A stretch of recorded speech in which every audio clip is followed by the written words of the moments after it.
Hello and welcome to another episode of Tech Wingman with another tech update, the podcast where we break down complex tech topics into easy to understand concepts for business owners, IT managers and professionals. I'm Vince, your host and tech advisor. Today we're talking about Apple's newest entry-level laptop, the MacBook Neo, and where it does and doesn't make sense. The Neo is a really interesting move from Apple. It's the first time in a long while they've released something that feels like a deliberate statement, a true budget-friendly MacBook. It sits below the Air, it's lighter on features, and it's clearly aimed at people who want the Apple experience at the lowest possible price point. And honestly, I think that's great. If you're a student, especially with the education discount applied, this suddenly becomes a very attractive option. It's perfect for researching, writing essays, doing video calls, using Office apps, and running the standard day-to-day tools you'd expect. It's also a brilliant second device. If you work mainly from a desktop, maybe a Mac Mini in a home office or at work, the Neo can slot in as a lightweight companion. Something you grab for an occasional remote day, a coffee shop session, or meetings on the go. It's small, portable, and simple in the best way. But, and it's an important but, there are limits. This is not a performance machine. It uses Apple's mobile class chip paired with only 8 GB of memory, and that means you can't treat it the way you would a MacBook Pro or even a higher spec Air. If you're someone who leaves 10 heavy applications open at once, runs multiple large spreadsheets, edits big batches of photos, or works with video beyond light, casual clips, the Neo will hit its ceiling quickly.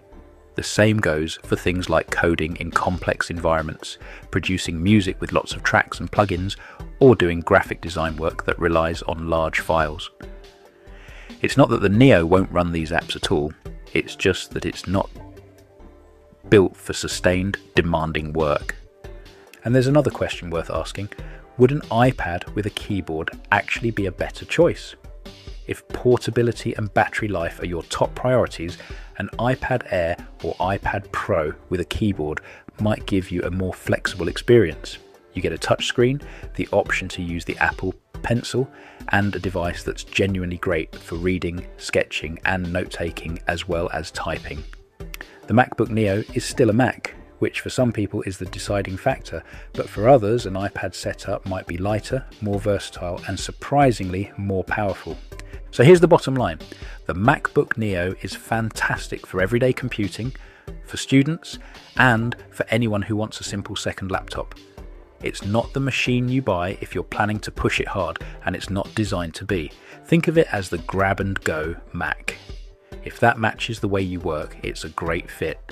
If not, the MacBook Air or even an iPad might serve you better.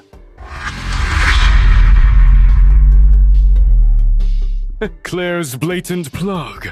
Support Flex from Pinpoint Networks is IT support made for small businesses with 1 to 25 people. We'll manage your devices and systems, and you'll get a monthly time allowance to use however you need. Support, training, advice, or any tech task. We can even help you on your AI journey by training your team or building prompt libraries to get better AI results. There are no long contracts, just a rolling monthly plan that fits around your business and grows with you. And if you're a bigger team, we've got other support options to suit. Find out more by emailing hello@pinpoint-networks.net.